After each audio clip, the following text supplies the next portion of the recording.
So ayan mga kadrama-rama, alam ko pong inaabangan nyo po no, yung next na mangyayari dito sa Abot Kami na Pangarap dahil sobrang nakakatinis na nga po no, tsaka nakaka-excite na nga din po yung pinapakita ni Director every episode dito sa Abot Kami na Pangarap dahil alam naman po natin mga kadrama na itong si Doc Carlos ay nakalabas nga po doon sa mental facilities dahil nalaman din po talaga yun nila Doc Kim at saka nila Annalyn at saka nila Chang Susan. Talagang ito nga po yung ginawa ngayon ni Carlos. Sabi pa nga ni Carlos, kung hindi man mapupunta sa kanya si Lynette, eh hindi magsama na lang daw po sila ni RJ. Kaya yung ginawa ni Carlos ay talagang nilagyan niya ng ethanol or gas ba yun, yung buong simbahan. Nalaman din talaga yun ni Zoe.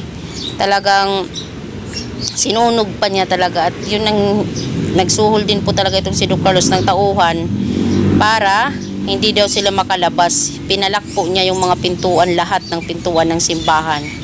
Kaya ngayon talagang itong si Lynette, galit na galit po talaga dito kay Zoe dahil sabi ni Lynette na alam mo na pala na hindi totoong baliw si Carlos, pero bakit nilihim mo sa amin? Tingnan mo ngayon ang ginawa ni Carlos. Diba? Magkano-ano ba kayo, Zoe, ni Carlos? Bakit alam mong hindi siya baliw? Bakit may connection ka sa kanya? Diba?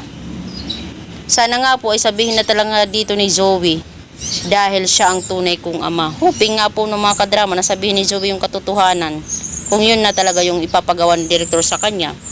At ang dahil po dito ay talagang may mangyayari po talaga sa kanila, lalong lalo na sila Giselle, RJ, tsaka itong si Zoe nandun talaga sa loob ng simbahan. Yun ang ano natin ngayon, haka-haka kung sino po yung madidisgrasya sa kanila, sino yung maaksidente, si RJ at si Zoe ba, diba, yung mga ganun ba. So mga kadrama, alam ko na inaabangan nyo din po talaga ninyo yung Abot Kami na Pangarap. Inaabangan nyo din po talaga yung pagtatapos ng Abot Kami na Pangarap dahil kahit din po ako hahandaan ko din po talaga. Inaabangan ko din yung pagtatapos nito.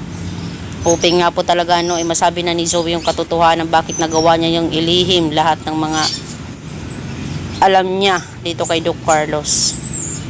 Sabihin niya na sana na hindi siya totoong anak ni RJ at anak siya ni Carlos. Kaya nagawa niyang makipagsabuhatan talaga dito. So hoping nga po wala nang magagawa Wala nang magagawa si Zoe dahil nasa huli na ang pagsisisi. Pero alam naman po natin na binalaan na ni Zoe yung tatay niya, pero gusto pa rin talaga ipagpatuloy yung pagpapakasal. Yan. Makakaligtas itong si Lynette kasi hindi pa si Lynette nandun sa loob ng simbahan diba? Nasa labas pa siya.